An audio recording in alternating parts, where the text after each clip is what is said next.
कर दिया मैंने। बैठ जाओ, यहीं बैठ जाओ। जय गुरु जी, शुक्राना गुरु जी, लख लख शुक्राना। गुरु जी ने सेवा बख्शी, उसका शुक्राना। और मैं आज बड़ी खुश हो रही थी यहाँ पर आके। 1 साल पहले आए थे हम, फरवरी में आए थे, फोन बज रहा है। और जब मैं आई थी यहाँ तो बहुत ही प्यारी है बच्ची, शायद ये इस टाइम नई नई जुड़ी थी। आप अंदर बातें नहीं करें।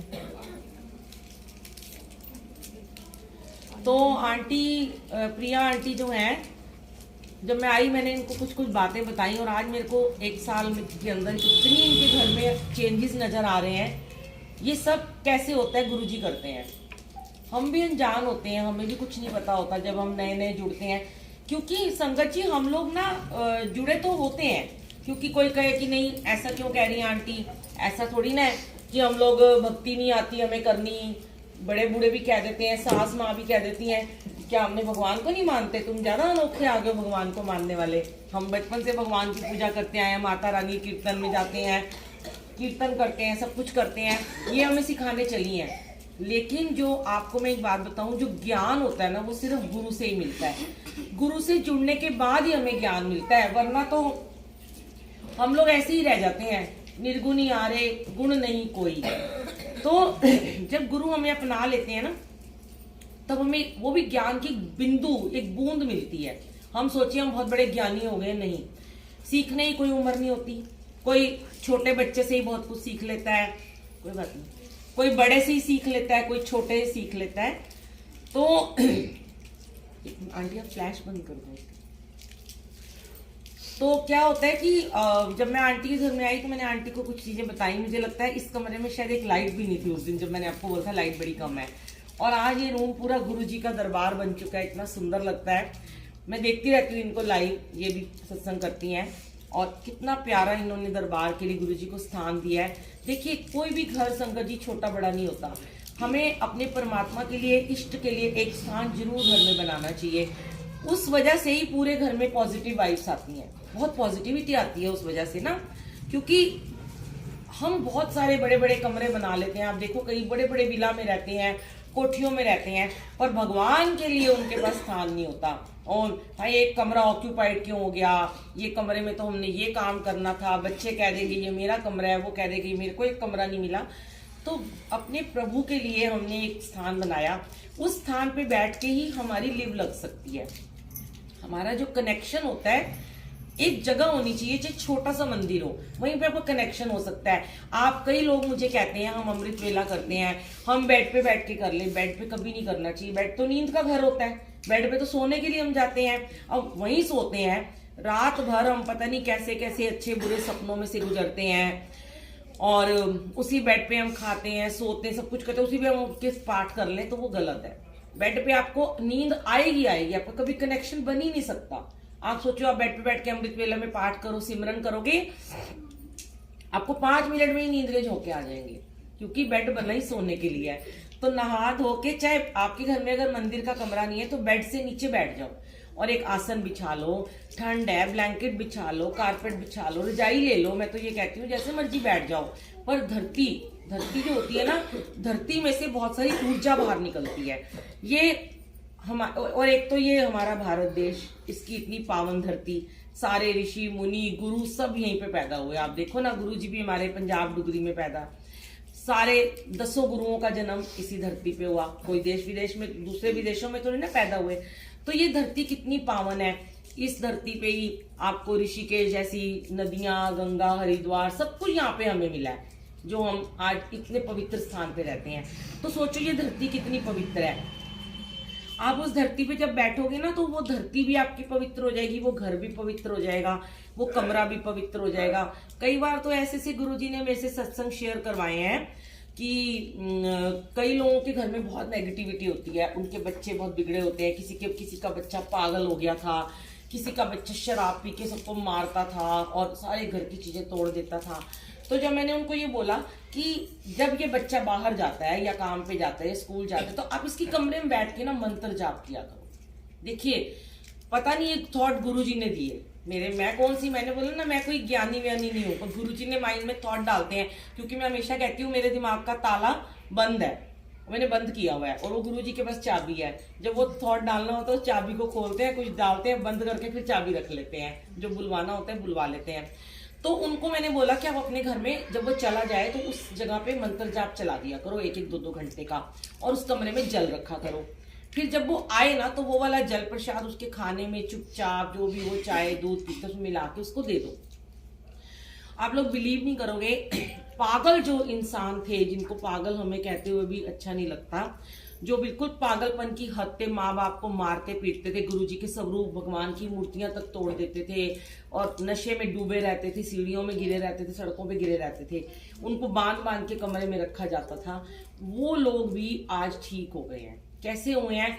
सिर्फ और सिर्फ उस जगह पे गुरुजी का मंत्र जाप चला, और उन्होंने चलाया।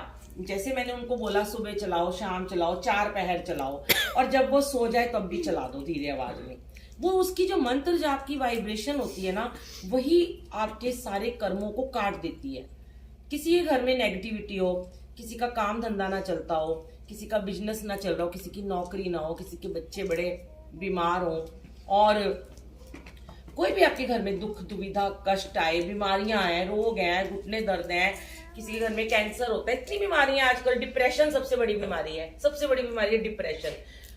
छोटे छोटे बच्चों को डिप्रेशन है, 5 साल के बच्चे को माँ कहती है हाय मेरा बच्चा बड़ा डिप्रेशन में, ना खाता ना पीता। क्यों है भाई? नेगेटिविटी है। आप उसको वो संस्कार ही नहीं दे रहे हो कि वो डिप्रेशन में जाएगा ही जाएगा। घर में माहौल बनाओ, खुद भी बैठो पूजा पाठ में, उनको भी बिठाओ, आदत डालो उनको। छोटे छोटे बच्चों को अपने साथ बिठाओ, 5 मिनट की आदत डालो। मैं उस दिन भी मैंने शेयर किया है। और कुछ मत करो, लंच करते हैं। पुराने जमाने में सारे एक साथ बैठ के चाहे जमीन पे खाना खाते थे, रात का खाना भी एक साथ खाते, दिन में नहीं खाते थे। प्रार्थना करते थे कि नहीं करते थे? गायत्री मंत्र पढ़ते थे ना, तभी खाना खाते थे, भोग लगाते थे। ऐसे ही अभी भी करो, आदत डालो बच्चों को, 2 बार मंत्र जाप करो। भाई खाने की प्लेट आगे आ गई है, मंत्र जाप करके खाओ। वो आपका भोग है ना, जो प्रसाद बन जाएगा, अमृत बन जाएगा, पवित्र हो जाएगा वो खाना। जैसे मर्जी बनाओ, चाहे वो मेड ने बनाया हो। कई बार मेड्स को खाना बनाते हैं, गुस्से में बनाते हैं, कल पे वो आते हैं अपने घर से लड़े झगड़े आते हैं, वैसे ही बनाते हैं। कई बार घर की औरत ही बहुत कुड़ी होती है और वो ऐसे खाना बनाती है, लड़ाई झगड़ा हो गया, सास से हो गया, पति से हो गया, कुड़ कुड़ के खाना बना रही है।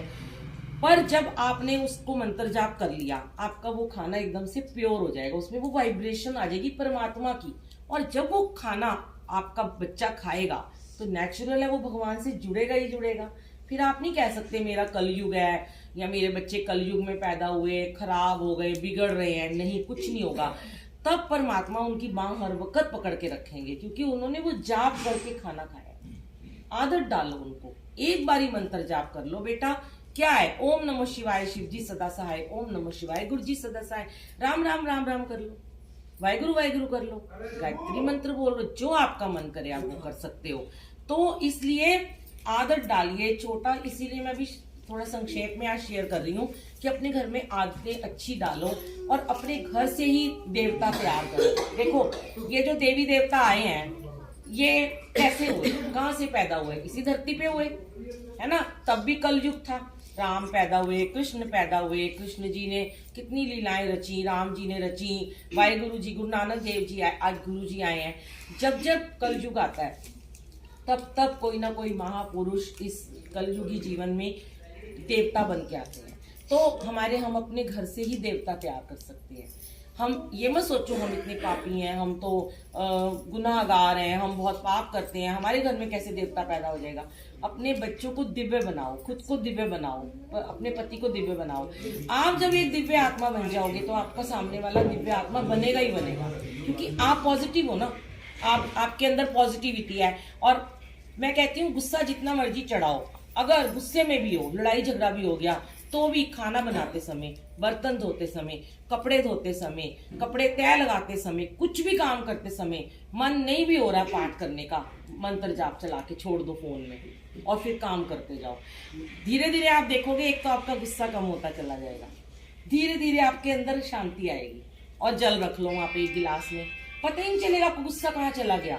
और जल खत्म हो, आपका काम खत्म, जल प्रसाद पी लो, थोड़ा सा दूसरे ग्लास में पलटो, पी लो, थोड़ा अपने खाने में मिला दो, ऐसे करके। और फिर आप देखना आपकी वाइब्रेशन आपको कि अरे मेरी तो इस बंदे से इतनी लड़ाई हुई थी, अभी तो हम माँ बहन कर रहे थे, दुश्मनी कर रहे थे, गालियां दे रहे थे एक दूसरे को, अब क्या हो गया, अब तो मेरा गुस्सा ही नहीं है, क्योंकि वो गुरुजी ने आपको वहां प्रेजेंट होके खत्म कर दिया आपका गुस्सा। और फिर भूल जाओ कि मुझे सास ने कह दिया, भूल जाओ, दरानी जेठानी ने कह दिया, भूल जाओ, पति पत्नी ने एक दूसरे कह दिया, भूल जाओ, बच्चों ने जवाब दे दिया, भूल जाओ। याद रखोगे तो कभी भी दिव्य नहीं बन पाओगे। जिस दिन भूलना शुरू हो गए ना, गलतियों को भूलो, अच्छी बातों को याद रखो, गलत बातों को तुरंत भूल जाओ। जिस दिन आप भूल गए उस दिन आप एक अच्छे और एक स्वस्थ मन के दिव्य आत्मा बन जाओगे। फिर आपको देख के आपके बच्चों में वही संस्कार आएंगे कि भाई अभी तो मम्मी पापा की जोर जोर से लड़ाई हो रही थी, देखो अभी तो हंस हंस के बोल रहे हैं। फिर वो भी ऐसे ही बनेंगे, वरना जो वो देखेंगे कल को बड़े होके वो भी वही करेंगे। माँ ने हस्बैंड को पत्नी ने पति को जवाब दिया, बच्चा भी बाप को जवाब देगा। हस्बैंड माँ को मार रहा है, बच्चा भी थोड़ा बड़ा होकर हाथ उठाएगा। तो मैं क्या कहना चाहती हूँ कि गुरुजी यही सिखाते हैं कि अपने घर से ही अच्छे अच्छे देवता पैदा करो, बनाओ उन्हें। देव युग आ जाएगा, सत्ययुग आ जाएगा, कलयुग खत्म। हम बोलते हैं ना, हाय बड़ा भारी कलयुग है, हम तो कलयुग में जी रहे हैं। जरा सा देखते हैं ना, वहां लड़ाई झगड़ा हो गया, वो हो ये तो कलयुग है। किसी ने किसी का रेप कर दिया, हो ये तो कलयुग है। किसी ने किसी का खून कर दिया, कलयुग है। कहाँ से आया वो कलयुग? क्योंकि उन्होंने अपने बच्चों को संस्कार ही नहीं अच्छे। जब ये आंटी अमृत वेला करती हैं रोजाना, इनके बच्चे भी, मैं आज इतनी हैरान हूँ। ये बच्चा जिसका बर्थडे है, अंकल आपको लास्ट टाइम याद होगा, मैं आज पता है मैं 5-6 बार यहाँ बैठ के मुस्कुरा रही थी गुरुजी को देख के कि इसको उस दिन मैंने मोबाइल के लिए कुछ बोला था, ये मान नहीं रहा था और मैंने इसका मोबाइल छीन लिया था। शायद मेरी गलती होगी कि मुझे इतना टाइट रूल नहीं अपनाना चाहिए था बच्चे के साथ, पर आज मुझे लगता है कि शायद वो सही था। और जब मैंने लिया तो ये बड़ा रोया चीखे मार के, है ना, और बाहर न चला गया नाराज होकर, और इसके पापा इसको मना रहे थे। तो मैंने बोला अंकल चलो लो आप इसको मोबाइल दे दो, ये इतना रो रहा है। और आज ये बच्चा एकदम चेंज है, अभी 1 साल भी नहीं हुआ। किसने मैं तो दोबारा मिली भी नहीं इन लोगों को, उसके बाद मैं कभी नहीं मिली ना। इन्होंने कभी कहा होगा कि बुलबुल आंटी आ रही है तो तू ऐसे करियो, नहीं। उसके घर में जो अमृत वेला होता है, जो उसकी मम्मी पापा रोज सिमरन में बैठते हैं, जो वो पूजा पाठ करते हैं, ये उसका फल है कि आज वो छोटा सा बच्चा हर 2 मिनट जा रहा है तो मुझे पूछ के जा रहा है, आंटी मैं वॉशरूम जाऊं? कितना अच्छा लगता है। देखो कहाँ से देवता पैदा हुए, यहीं से हुए ना। किसने बनाया उनको देवता? यही बच्चे बड़े होके महापुरुष बन जाते हैं। हम कहते हैं गुरु नानक देव जी कहाँ से आए? गुरुजी भी तो किसी माँ बाप के बच्चे हैं। उनको वो भी तो देव योग में चले गए। तो इन बच्चों को भी जब ऐसे बैठना आएगा, ये भी बन जाएंगे समाधि लगाने वाले। तो कैसे होगा? हमारे घर से एक दिव्य शुरू हो गए ना, दिव्य आत्मा बन गए। खुद को पहले ऐसा बनाओ, सीखो। इतनी छोटी बच्ची है ये, इतनी छोटी सी लड़की इतनी पूजा पाठ कर सकती है। इतने बड़े बड़े बुजुर्ग होके नहीं करते हैं, फालतू की बातों में लगे रहते हैं, गॉसिप में लगे रहते हैं। नीचे जाएंगे तो कुछ बातें इधर की उधर, निंदा चुगली सब कुछ करेंगे, पर परमात्मा के लिए ध्यान नहीं लगाएंगे। हमें कहते हैं सीखने की कोई उम्र नहीं होती। जरूर नहीं कि कोई बुजुर्ग हो गया तो उसको बहुत कुछ आता है। छोटे छोटे बच्चों से आप सीख सकते हो ध्यान कैसे लगाते हैं। फॉलो करो। देखो हम तो कभी कभी आते हैं, आज आए, इतने साल बाद आए, ये तो यहीं पे रहती हैं। आया करो, बैठा करो, ऐसे लोगों से सीखा करो कि क्या वो बोलना चाहती हैं। उनकी एक बात तो आपको कभी कभी समझ में आएगी, और फिर आप आगे जाके शेयर करो। आपके घर में कोई नेगेटिव है, कोई बहू बेटी गलत हो रहा है उसके साथ में, या वो गुस्से में रहती है, चिड़चिड़ापन है, उसको बताओ। ऐसे जोड़ो संगत को। गुरुजी बहुत खुश होते हैं अगर आपने संगत को जोड़ा है ना। अगर ये संगत को जोड़ रहे हैं ना बच्चे, यंगस्टर, बहुत गुरुजी खुश होते हैं सच में। मैं तो इतनी निहाल हो जाती हूँ कि अगर हमें एक जरिया बनाया और हमारे छोटे छोटे बच्चे जुड़ रहे हैं, इससे बड़ा शुक्राना गुरुजी का कोई नहीं है दुनिया में, सच में। आप इन सबको ब्लेसिंग दो। बड़े धन्य हैं इनके माँ बाप जिन्होंने इनको पैदा किया। शुक्राना गुरुजी का। जय गुरुजी। सत्संग तो बहुत है, शेयर करेंगे। आज दूर बहुत है इनका घर।